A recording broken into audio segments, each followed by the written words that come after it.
Unahan nga tanan, nayokbo ako para magpasalamat at makagarahom nga Ginoo. Kay daraha iya, ani ako, haiyo at ubangan, como bago nga gobernador. Ngan, nga tanan, kithatag, kitaton kinabuhi, darahan iya, grasya. Karuyag ko liwat, maghatag, pasalamat, kitapon, pamilya. Maaram ako, ikan pa, aada permi, itapon mga kapamilya para sumuporta aapon. I would like to thank my mother, Grace, anakon Kuya Benj, of course my father, Governor Ben Ivaridone, for his guidance and wisdom. And the rest of my family for supporting me throughout this journey. Di ka nagbuti pa ako, talaga ada, permit ako, pamilya, nga nag-welcome. Nag-welcome, ay kasama ako. Salamat ay iyo. Garoy ko liwat magpasalamat. Pasalamat ha pamilya, Libanan ngan Gonzales. Han marikon nga pagkaurusa para han kaupayan ito naton probinsya. Papasalamat liwat ako, may ada naton special nga bisita, of course, kan Mami Siding na anhiya na naghahatag iti suporta para aton. Ngan, hiya ko, nag-aksya ko han mensahe ni Kong Shin kanina.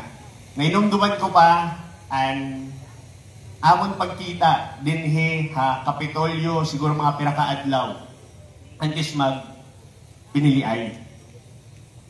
Nga han panahon na hiton di pa maaram kung ano ang matatabo. Kay nagkamay-adahin gudi ay nga change of plans at to ha Tacloban. Pero nagkita kami ni Kong Shin din ha Kapitolyo. Ngan kinita ko ha iya. Bisan maaram ako nga mayada niya kulba, mayada niya mga second thoughts, pero kinita ko ang pagiging sincero ha iya. Nagpapasalamat ako, Kong Shin, Kuya Shin, ang imo dedikasyon para ito naton pagkaurusa. Kan Kong Nonoy, Manononoy, salamat liwat. Makakaasa ka mo nga aadi kami, ang pamilya Ivaridone, para hulos nga sumuporta liwat para tayo. Nagpapasalamat liwat ako. Siyempre, hanya tanan naton yung mga lideres. Pikan ito naton Vice-Gobernador and Vice Governor Maricar Sison Gutitsan. Salamat, Vice Go, ang pagiging second mother hapon. Didaha, Sanggunian, Panlalawigan. Dili ko mga kalimtan, it aton mga memories, it aton mga istorya, didaha, Sanggunian, Panlalawigan. Marisyo talaga. Masisiring ko, marisyo talaga, didaha, Sanggunian. Ngan syempre, ito na akong mga kaupod. Ang mga board members nga pikan hiton sa Sanggunian Panlalawigan. Of course, BM Paul, BM Cristel, BM Yvette. Yan na, Pag-o, BM Pearl, BM Nesty, BM PJ, BM Byron, BM Gigi, Mana June, BM June, floor leader naton, and syempre, anakon mga seatmates, haluyo, Sanggunian Panlalawigan, anaton ABC President, BM Stella, anaton SK President, BM Miles. Salamat, Aliyo. Anaton City and municipal mayors, vice mayors, mga konsehales, urag labi na, anakon PCL family, kinikita ko, naaanin ka mo yan na, salamat. Mga kapitanes, ng mga opisyales, hit barangay, municipal and barangay coordinators, speakers bureau, ng mga volunteers, o iba pa nga organisasyon. Maaram ako, nga tanan ka mo, tako nga instrumento, hit akon, kadaugan, hit ato, kadaugan. Salamat liwat, hit sector, hit kabataan. Siyempre, ang aton mga youth leaders, HAESU, nga iba pa nga mga youth organizations. Nga siyempre, ikamo nga tanan, nga katawhan, hit sinarangan saman. Damo nga salamat. Ay. Ini nga hitabo, inusang bag-o. Bag-o nga tinikangan. O usa nga pagpadayon, ngan pag salinurog. In manilumpason nga ligasiya. This inauguration is not merely the passing of an era. It is a solemn recommitment to the principles of good governance, to the pursuit of genuine progress and unwavering service to the people. I am honored, humbled, and grateful to stand before you as your new governor. As I step into this role, I am acutely aware of the profound legacy of my father, Governor Benty Ivardon. It is with a deep sense of commitment that I embrace this enormous responsibility and the immense challenge of preserving and building upon that legacy. But today, we embark on a new chapter, anchored on the principle that our people come first. Nga haaton probinsya, tao iton una. Ngan syempre, ang aton mga core values. Trabaho. Barato nga reliable nga kuryente. Gobyerno nga harani ha tao. Moderno nga agrikultura. Ngan bag-o nga pamaagi ng pang-gobyernuhan. As an economist, I will focus on economic upliftment, creating jobs, and ensuring that our workers enjoy the benefits of gainful employment. This means creating opportunities where anyone can compete fairly and be limited only by their aspirations. I will work toward providing an affordable and reliable electricity supply and strive to end prolonged and frequent brownouts and high electricity bills. I will hold our power supplier accountable, making it responsive to our needs. My commitment to accessible governance means moving the government more closer to the people para magkamayada ng presensya ang Kapitolyo kada barangay. I will ensure that even the remotest ang pinakatayaw, pinakaharayo nga barangay o sitio magkakamayada ng access to essential services, especially in times of need. And with youthful energy, I will continue reaching out to far-flung communities. I will go where my presence is needed to help solve the challenges and struggles of the community. And for too long, agriculture has lagged behind, unable to keep pace with the times. But that changes now. By adopting modern technology, we aim to make agriculture a key pillar of our economy. We will work to free our farmers and fisher folks from the tyranny of ignorance, giving them the means and the tools to improve their condition. Pinaagi ang pagpahataas at ira production para masigurado nga may ada bastante nga pagkaon haeste. Nga nagpapasalamat ako it commitment iton aton Congressman, di Congressman Sheen, yan maaram ako ma-support liwat iton aton 4-piece Minority Floor Leader, di Congressman Libanan, para hini nga aton hingyak para iton aton agrikultura. We live also in a fast-paced, interconnected world. And I will use fresh ideas and new perspectives to bring innovation into public services. And of course, government processes. A key aspect of this innovation is the digitalization of public services.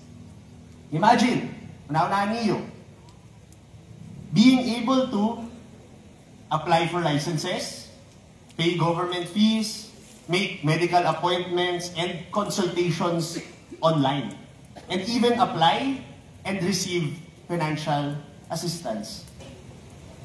Pero yung good signal, gagamitin natin it kinabag-o o moderno nga teknolohiya para mapadagmit ngan mapaharani ang serbisyo probinsyal sa tao. And as we look ahead to the next maybe 100 days and beyond, I call upon all of us to rededicate ourselves to the task at hand and to approach it with the same fervor we showed in achieving the gains of the past. Let me be clear, it won't be easy. Maaram ako diri ini masayon. We are faced with numerous and enormous challenges, not least of which is uniting our people after an election. We are also confronted with hurdles in healthcare, education, environment, recurring typhoons, natural disasters, and poverty. We are subject to events and circumstances that are beyond our control. Like the San Juanico Bridge crisis, high prices, and national inertia. But we must emerge stronger and more resilient. I stand before you not to dwell on these difficulties, but to declare our collective resolve to overcome them. With a clear and unwavering vision, we will prevail. We will make sure that no one is left behind. Nga tanan kita magkakaada hindi gayon, nga mapauswag an aton kamutangan. Pinaagi hin pagdukwang ang gobyerno probinsyal, hin mga programa nga inklusibo ngan epektibo. Iningatanan, makakamtan naton kung magpapadayon ngan pakukusgon pa an aton pagkapurusa. This requires revitalizing the local economy through strategic investments in education, health, agriculture, and tourism, supporting small businesses and attracting new industries to provide stable and meaningful employment. We will empower the youth and ensure that the poor and marginalized receive equal opportunities. Sugad han gintikangan hit akon amay, uunahon naton ang katawhan. Ngan tatagan naton hindi gayon ang kabataan nga manguna. Igpapadayon ta ngan pakukusgon ang isang pamilya, isang professional program para nga tanan nga pamilya dinhi ha magkamayada in college graduate. Ang bulig para estudyante nga mga financial scholarship o review assistance ngan ang libre nga serbisyo paglawas. Also, transparency and accountability will be a cornerstone of our governance. Budgets, timelines, contracts, and other key information will be open to public scrutiny. We will conserve our natural resources and protect the environment for future generations. We will pursue policies to mitigate extreme weather events, promote resilience, and ensure preparedness. We will continue to bridge the infrastructure gap, connecting more towns and barangays, linking more markets to producers, and ensuring that no community remains isolated. Sisiguraduhan ta nga tanan nga barangay magkakamay-adahin access, magkakamay-adahin kalsada. We will continue to collaborate and support our local government units and strengthen their capacity to deliver services and ensure they are responsive to people's needs. Nganit una nga akon nga mga pitad nga hihimuon. Of course, an aton cornerstone program, key program, ang Kapitolyo sa barangay. Para mapaharani pa ang gobyerno katao, aton nag-iimplementar ang Kapitolyo sa barangay. Ang pagtindog hinopisina ang probinsya, kakada barangay para nakakadirekta kitao, ngan makakatagamtam in serbisyo probinsyal, sugad ang mga educational, burial, medical assistance o iba pa nga serbisyo. Ikaduha, connectivity. One of the goals that we want to achieve is to provide connectivity in our areas. Urog labi na ang mga lugar nga waray pa cellular data. Waray signal hit cellphone. Yan ang tuig, magahatag kita hin mga Starlink satellites para hin mga tayaw nga lugar para magkamayada na hirahin internet connection. Ika-tulo, anaton agri-assistance. Maghahatag kita hin abono, ng fertilizer, ng mga makinarya para ito na aton mga paraguma, ng parupangisda, para mas mapahataas pa ito na aton production, ito na aton agrikultura dinhi AST. Ikaupat, healthcare. As we continue to improve our medical services, we are fast-tracking the construction of 2 new dialysis centers that are free in our province. First, in the Albino Duran Memorial Hospital in Balanghiga and the Oras District Hospital. Naglalaom kita nga maabrehan ini yana nga tubig. Sugod man liwat ang pag-abre in bag-o nga moderno nga ospital Hagiwan. Ang Felipe Abrigo Memorial Hospital. Nga di rin mag-iiha, magtitikang liwat, it pagtindog, it bago naton nga building a provincial hospital. Ikalima, an aton mobile clinic. Pagaganahon naton an aton mobile clinic para lumibot, magserbisyo ha kabarangayan. Patitikangon liwat naton an aton online konsulta, e-konsulta, nga kundiin, bisan hain ka mo, Basta may ada yung internet connection, pwede ka mo mag-set it appointment para online consultation iton aton mga doktor. Ikaulong, an aton medical scholarship. Nagpapasalamat ako kan inisyatibo, an aton 4-piece party list para iton aton medical school dinhe HAESU. Ngan iton aton probinsya, aade para sumuporta, para magkamayada yung mga scholarship. Iton aton mga una nga magiging estudyante ha College of Medicine. Nga kundiin iton aton mga soon-to-be graduates ha ESU College of Medicine magahatag hin serbisyo dinhi a probinsya. Ikepato an aton student assistance. Kinita ko na ginadamuy ito na aton kabataan. Hanakon pag linibot. Kinikita ko ito.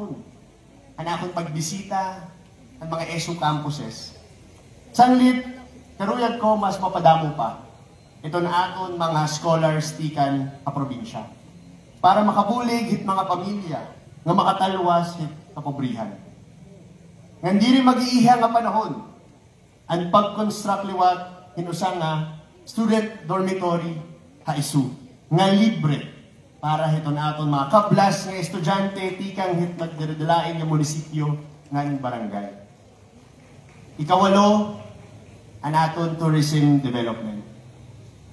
Maram ko mo talaga dako it potential iton aton probinsya. We have the potential to develop tourism into a major contributor to our economy. And we will aggressively promote tourism in our province. Kinahanglan mas makilala pa ang probinsyahan Sinirangan, Samar. Hakapaturan la, ginadamu ito na aton mag-upay nga mga tourism sites.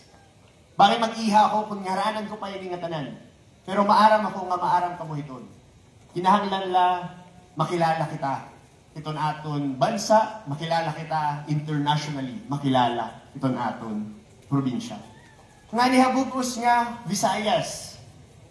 Para hikita la, iton may ada mag-upay nga mga surfing spots.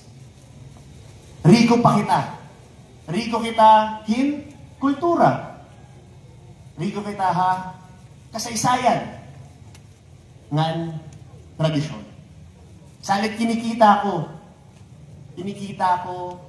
nga iton Eastern Samar makikilala iton aton bansa ngan iton mundo. Ngan para naman iton akon mga magiging kasugbong dinhi Kapitolyo. Para matuman ini nga aton mga hingyap sisiguraduhan ko nga tanan nga mga benepisyo sigon han aton kapasidad iyo matatagamtaman. Una, dara han aton pagiging first class nga probinsya. Igi-implementar naton ang salary increase. Retroactive to January 1 yana nga tuig. Ngan, magahatag pa kita hindugang nga benepisyo panlawas para ito naton mga empleyado, labot lahiton PhilHealth. Aton liwat kukulawan ang aton mga job order ng contractual employees kung paano mapapahataas ang ira suhol. Ini nga tanan nga mga buruhaton, karuyag ko, kabakyang ko kabo nga tanan. Urog labi ang mga empleyado din nga Kapitolyo.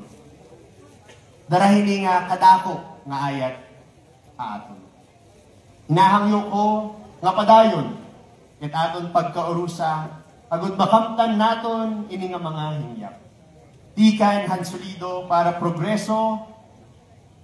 Minority Floor Leader Congressman Marcelino Nonoy Libanan, yan Lone District Representative Congressman Christopher Sheen Gonzales, nga aton magiging tulay ang national government, ang aton sanggunian panlalawigan, mga national government agencies, mga local government units, civil society, mga NGO, media, simbahan, business community, sectoral groups, nga tanan nga testihanon. This journey is not mine alone. It is ours. It belongs to every farmer tilling the land, to every fisher casting their net, to every teacher shaping young minds, every healthcare worker tending to the sick, every entrepreneur daring to dream, every youth and student pursuing their ambitions, every LGBTQIA+ who are bringing color to society, every person with disability overcoming obstacles, every solo parent trying to raise their family, every elderly person imparting wisdom, every employee doing their best to serve, and every parent striving for a better future for their children. Damo nga salamat hiningahigayon nga magsilbi haiyo. Mabuhay ang Sinirangan Samar, mabuhay ang Pilipinas. May God bless us all. Damo nga salamat, haiyo nga tanan.